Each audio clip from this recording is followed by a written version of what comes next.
poniéndose al día. Ya, vamos aquí chicos a ver esto del profesional de la educación.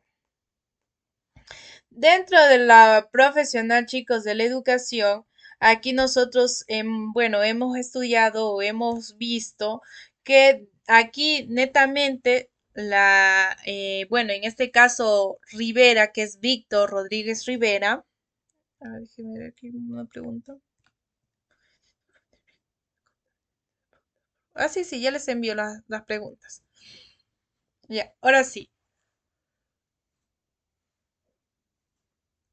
Ya, perdón. Aquí, chicos, dentro de esta temática, nosotros vamos a estudiar el temita de profesional de la educación. O sea, cuando vemos profesional de educación, yo digo, chicos, ahí ya netamente vamos a ver nuestro ámbito. Nosotros como seres humanos, nosotros como personas dentro del proceso educativo.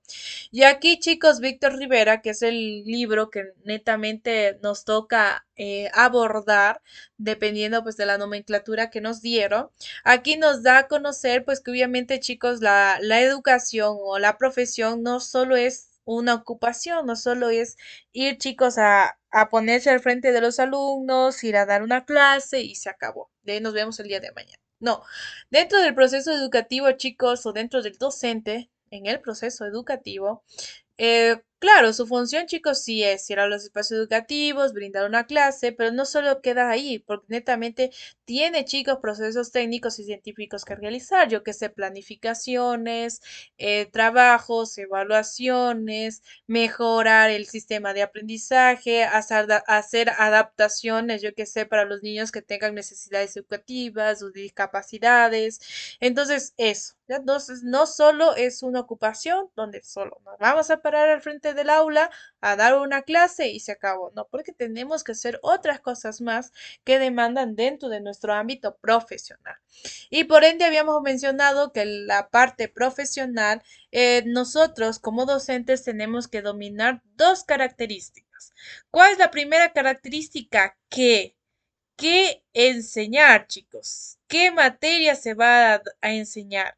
Y obviamente el cómo voy a dar, cómo voy a enseñar, qué estrategias voy a utilizar, qué métodos voy a implementar dentro, chicos, del proceso aprendizaje. ¿Ya el qué? Es como, por ejemplo, voy a enseñar multiplicación, porque justamente estoy en cuarto de básica y ellos aprenden a multiplicar o las tablas de multiplicación y les voy a enseñar. Les voy a enseñar las tablas de multiplicación. Y ahí viene cómo les voy a enseñar las tablas de multiplicación. Yo que sé, con material manipulativo, material concreto, mediante estrategias. Entonces, eso nosotros netamente tenemos que dominar dentro del proceso de enseñanza-aprendizaje. Otra cosa, chicos, nosotros como profesionales en el ámbito de la educación tenemos esa responsabilidad social. ¿Por qué esa responsabilidad social? Porque nosotros, como educadores, no trabajamos con mesas. No trabajamos con paredes, no trabajamos con sillas. Trabajamos netamente, chicos, con la conciencia de cada uno de los estudiantes o la conciencia de cada uno de los alumnos. Por ende, chicos, nosotros tenemos que ser responsables con la parte profesional, la parte técnica, la parte administrativa dentro del espacio educativo. Ya porque nosotros somos los que orientamos, venimos a transformar la sociedad. Recuerden que yo les he mencionado que nosotros como profesores construimos la sociedad, pero no es que yo como docente, todos los docentes venimos a construir netamente la sociedad o literalmente. No, sino que nosotros, obviamente, chicos, a los estudiantes los orientamos, les guiamos y obviamente los estudiantes son aquellos que construyen la sociedad. Pero ¿a partir de qué? Del proceso de enseñanza que cada uno como docente le otorga a tal niño, a tal joven o a tal adulto. Por ende, otro componente muy importante es la responsabilidad social dentro de la docencia. Otra cosa más, chicos, que habíamos mencionado es una característica esencial, la profesionalización. Cuando dice la profesionalización, aquí hace referencia que el docente, chicos, no puede venir a improvisar.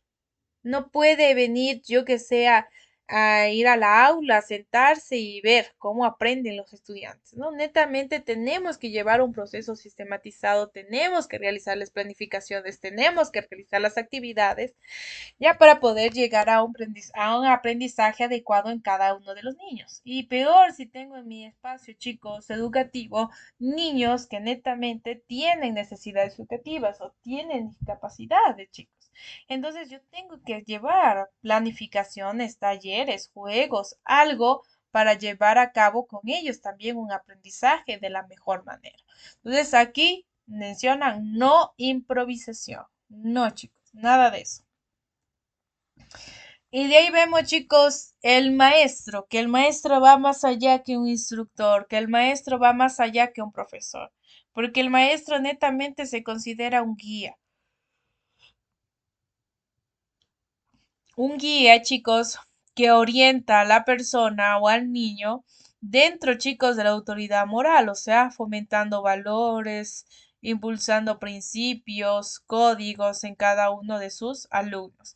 De ahí viene, chicos, la función antropológica, que la función antropológica es cuando el docente, en este caso, chicos, se retira en el proceso de aprendizaje del estudiante para que el chicos entre en este proceso de erguirse, chicos, y volar. O sea, desarrollar su propia autonomía. Entonces, esa es la función antropológica. Recuerden que yo les había mencionado, chicos, nosotros como docentes, claro, estábamos en ese proceso de guía, pero tampoco podemos estar ahí oprimiendo, obligando, chicos, al estudiante a creer, a formar una ideología parecida a la mía, a imponer mis culturas, a imponer mis pensamientos. No puedo, chicos. Yo solo netamente soy esa persona que guía, orienta, brinda un conocimiento. Y ya depende del estudiante si quiere desarrollar el mismo ideología o otra ideología diferente. Ya, porque el estudiante es el único, o bueno, el principal, chicos, el protagonista, que viene a desarrollar su propio, chicos, conocimiento y así fomentando una autonomía. De ahí viene, chicos, relación maestro-alumno. Relación maestro-alumno hace referencia a que los dos tienen que estar en un mismo nivel. El maestro no puede estar más arriba que el alumno, ni el alumno, chicos, puede estar más arriba que el maestro. Sino los dos tienen que estar en el mismo nivel. Tienen que estar, chicos, ¿cómo se llama? Relacionándose de manera respetuosa mediante un diálogo para fomentar, chicos, un aprendizaje en cada uno de los niños. Y aquí habíamos visto, chicos, la tipología de maestros según la clasificación que tenemos de Chastain, ya que él lo da a conocer en cuando, en 1934, que dice que hay cuatro tipos de maestros. Ya, y aquí estos cuatro tipos de maestros tenemos el primerito, chicos, el maestro ansioso. Que el maestro ansioso habíamos hecho referencia, que en este caso, chicos, ¿cómo se llama? No permite que el niño, chicos, eh, entre desafíos. No les motiva a los niños que se equivoquen. No motiva a los niños, chicos, que realicen actividades o desafíos complejos, perdón, por miedo del fracaso, por miedo a tener responsabilidades dentro de su proceso. Entonces, esos son los ansiosos, que no dan esa libertad, chicos, a los niños o a los jóvenes o a los adultos. De ahí vienen los indolentes, que los indolentes vuelta dejan, chicos, totalmente libertad a los alumnos. Ya, y obviamente cuando dejan en libertad a los alumnos, pues ellos no vienen a dar, chicos, un llamado de atención o no vienen a tener o a dar, chicos, las perspectivas sanciones, ya debido, chicos, a tal acción o tal acto que en ese momento, pues, dio a conocer o se presentó dentro de un estudiante. De ahí vienen, chicos, los maestros ponderados y moderados. que los maestros ponderados y moderados, vuelta, son ese medio, chicos, entre los indolentes y los, pues, indolentes y los ansiosos. Que ellos, claro que saben dosificar cuándo dar libertad, ellos, claro que saben dosificar cuándo, chicos, utilizar la autoridad, y ellos son los maestros comunes, los honestos y los conscientes. Y por último tenemos el otro tipo de maestros, que son los maestros natos. Que los maestros natos, en este caso, vuelta, ellos educan desde el amor hasta el humor. Ya, y así, chicos, motivando, incentivando a cada uno de los estudiantes a llevar a cabo este proceso de enseñanza-aprendizaje. Entonces, eso. Y de ahí viene otra característica que nosotros como docentes tenemos que tener en cuenta dentro de este proceso educativo, que es la vocación de maestro. Dentro de la vocación, chicos, del maestro hace referencia a ese llamado que nosotros tenemos a que ayudar a crecer o ayudar, chicos, o a enseñar a otra persona. Entonces, eso es la vocación, el llamado, chicos, el llamado a ayudar, ayudar a la sociedad, ayudar a las demás personas. Ya, y en este caso, chicos, este llamado tiene una inclinación espiritual, psicológica al servicio educativo. Ya, ¿cuáles son los componentes netamente necesarios dentro de esta vocación, chicos, profesional? Tenemos el primerito, amor a la verdad.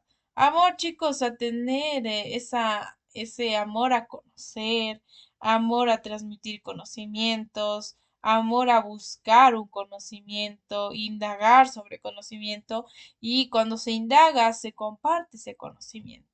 De ahí tenemos amor al educando, amor, chicos, a el desarrollo real bueno, el desarrollo real o personal de otra persona.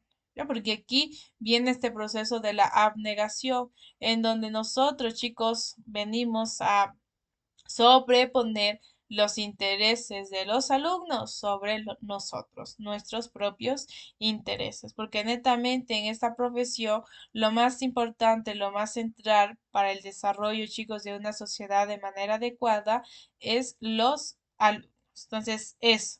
Ya nosotros tenemos que ayudar, motivarles a los alumnos que tengan este desarrollo personal, esta motivación, este éxito, esta autodeterminación, esta autonomía. Entonces, eso nosotros tenemos como docentes llevar a cabo, chicos.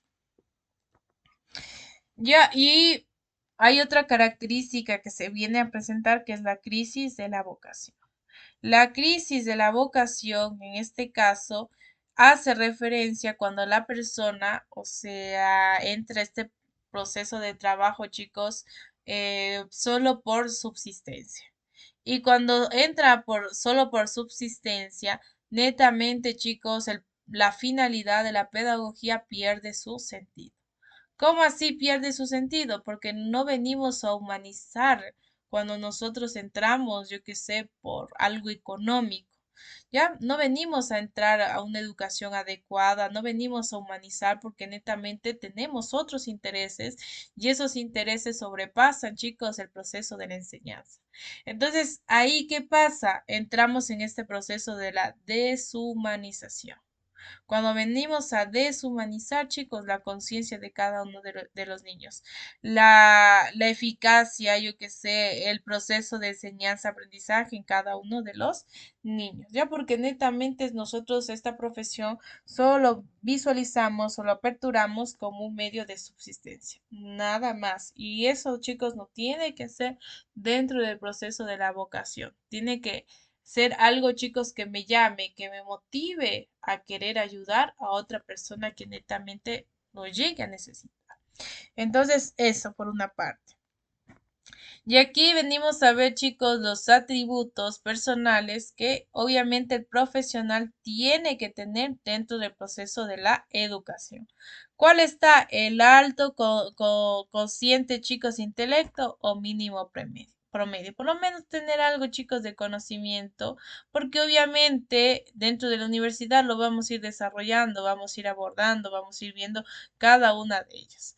Y de ahí viene, chicos, la personalidad extrovertida, poder tener esa facilidad, chicos, de diálogo, poder tener esa facilidad de movilizarme dentro del espacio educativo, conversar, chicos, hablar, reírnos. Entonces, eso. ¿Qué más? La capacidad de hablo, o sea, esa facilidad de palabra que la persona tiene que tener. Y recuerden que cuando entramos en este proceso de enseñanza, nosotros estamos ahí al frente, chicos, hablando, comunicándonos, y no puedo estar, yo qué sé, pues, no sé, sin decir nada, tímida, callada. No, tengo que estar hablando, chicos, comunicándome, dando a conocer el mensaje de manera adecuada. De ahí viene, chicos, la disposición de la creatividad. Aquí netamente también demanda, chicos, esa creatividad. Igualmente, estos son habilidades que nosotros poco a poco los podemos ir desarrollando. De ahí viene, chicos, la confianza en sí. Que la confianza en sí es que nosotros no debemos, ¿cómo se llama?, de desanimarnos, sino tenemos que confiar en nosotros mismos. Y viene, chicos, la confianza en los demás. Aunque yo digo, aunque en la actualidad, chicos, eso de aquí pueda que sea un poco complejo en confiar en otras personas en sí, pero tenemos que por lo menos tener esa puerta de entrada, pero obviamente ni tan abierta ni tan cerrada, ¿ya? Viendo, chicos, midiendo la confianza que nosotros queramos otorgar a cada una de las personas. De ahí viene, chicos, el impulso de los valores nacionales y universales, la profunda actitud de tolerancia, practicar actitudes de humildad, así como lo decía Aristóteles, solo sé que nada sé. Hay que ser humildes, chicos, dentro del proceso educativo, debido a que yo les digo, chicos, nosotros no es que ya cuando salimos de la universidad obtenemos nuestro título, vamos a saber todo.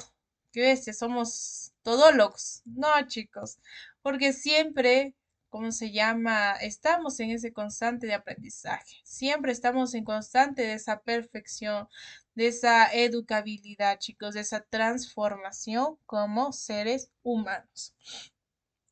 Eso, chicos, dentro del proceso educativo. No sé si hasta aquí tienen alguna preguntita.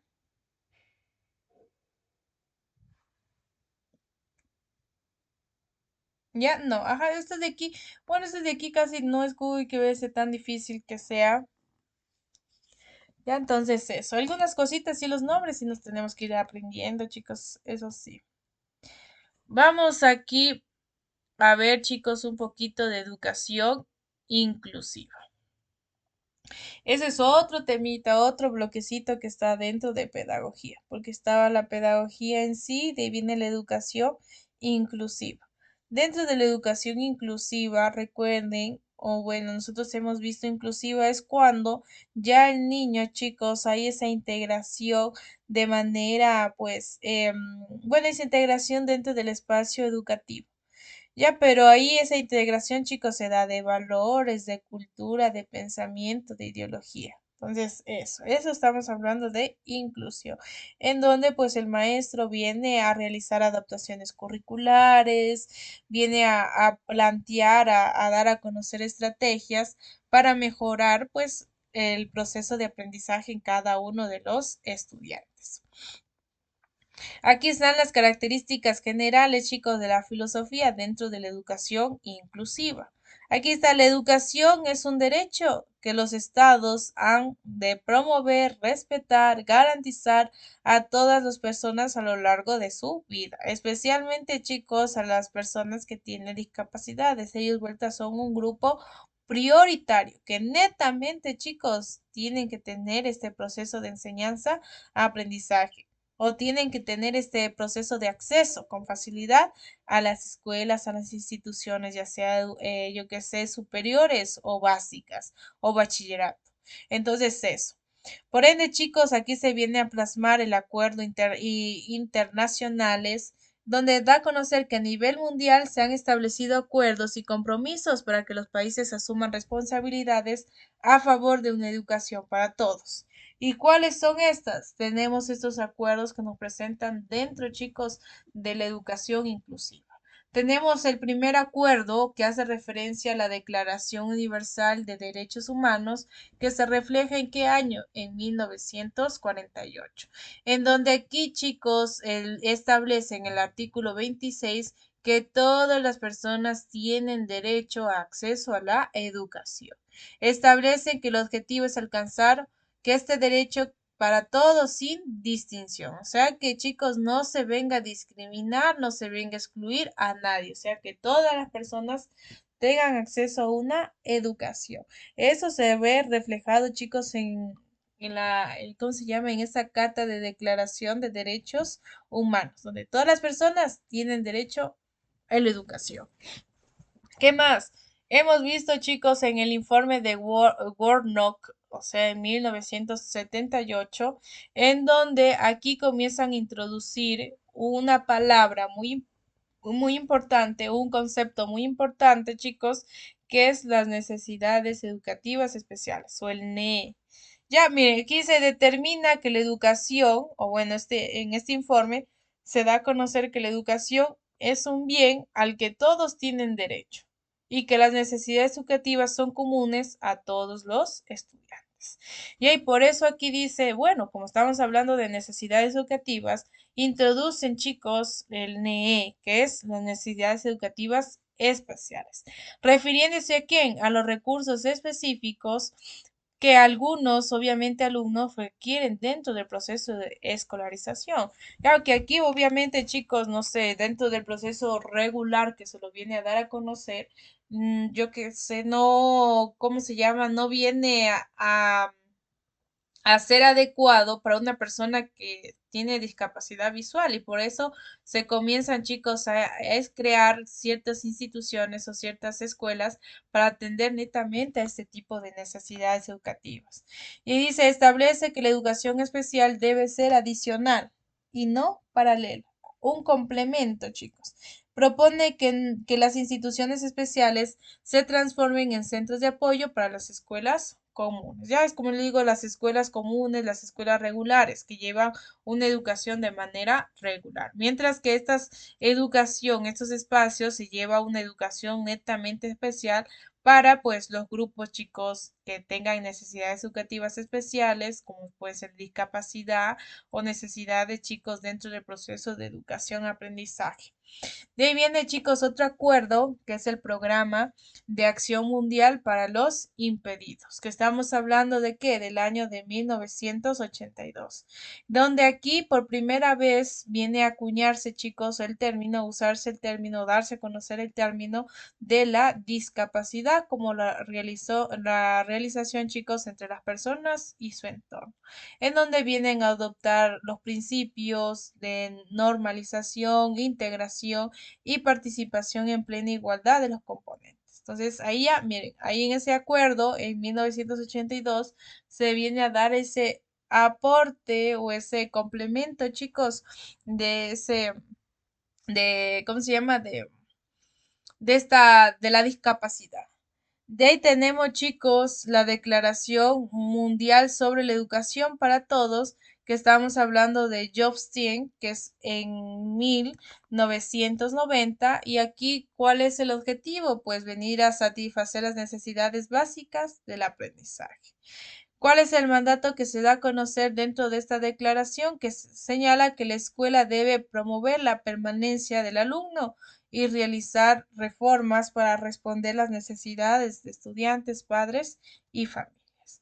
Y de ahí viene, chicos, el acuerdo, el quinto, que estamos haciendo referencia a la Conferencia Mundial sobre las Necesidades Educativas Especiales de Salamanca, o sea, en 1994, en donde, chicos, surge el concepto de la escuela, miren, integradora. ¿Cómo así integradora? Donde ya las incluyen dentro del proceso de aprendizaje, dentro de las, ¿cómo se llaman? De las escuelas comunes en sí, o que llevan a cabo una educación regular. Dice que una pedagogía centrada en el niño para favorecer la integración en escuelas regulares. Ya pues les decía, antiguamente, chicos, como nosotros hemos visto los demás acuerdos que hacen referencia, se abrían escuelas netamente para atender estas necesidades. netamente para atender esas necesidades y estos niños iban a estos tipos de escuelas. Pero ahora, chicos, dentro de 1994 se da a conocer que no, que los niños con necesidades educativas también pueden entrar a una escuela de manera regular. Ya, y aquí dice, él establece que los gobiernos deben asumir la creación de estas escuelas como una política gubernamental destacada, destacando, chicos, el derecho de los padres a elegir la educación de sus hijos, dónde quieren ir, en qué lugar desean que su hijo participe dentro de este proceso de aprendizaje, qué profesionales, chicos, desean que vengan a intervenir activamente con cada uno de ellos. Entonces, eso dentro de esta Conferencia Mundial de las Necesidades Educativas Especiales que se refleja en Salamanca en 1994. De ahí viene otro acuerdo más, que es el Foro Mundial de la Educación para Todos, de DARC, del 2000, en donde aquí vuelta se vuelve a reafirmar, chicos, el derecho de una educación con una dimensión de que conocer, hacer, vivir con los demás y ser. Ya, y aquí nos vienen a presentar diferentes sistemas, donde los países se comprometen a adoptar medidas sistemáticas para suprimir las discriminaciones hacia grupos de situaciones de desventaja. Y esos grupos de situaciones de desventaja son los grupos prioritarios que se los conoce, chicos. Dentro, pues, para el proceso del sistema de educación. De ahí tenemos la Convención Internacional sobre los Derechos de la Persona con Discapacidad, que estamos hablando ya del 2006 y es el último acuerdo que nosotros vemos dentro, chicos, de la educación especial. Aquí nos habla que es un tratado internacional jurídicamente vinculado para los estados que lo ratifican. Ahí vienen a presentarse, chicos, las acciones en Ecuador, en donde en el país, chicos, se adhirió, miren, el 30 de marzo del 2007 y fue ratificado por la Asamblea, pues, Nacional el 3 de abril del 2008, en donde se da este derecho, chicos, a las personas con discapacidad. Y obviamente ellos se los conoce como el grupo prioritario que tienen esa prioridad, chicos, entrar o pertenecer a un sistema de educación. Por ende, dice, el derecho a la educación se viene a dar a conocer, chicos, en el artículo número 24, donde dice, los estados deben asegurar un sistema de educación inclusivo a todos los niveles, garantizando ajustes razonables y apoyo personalizado para desarrollar el desarrollo, perdón, académico y social.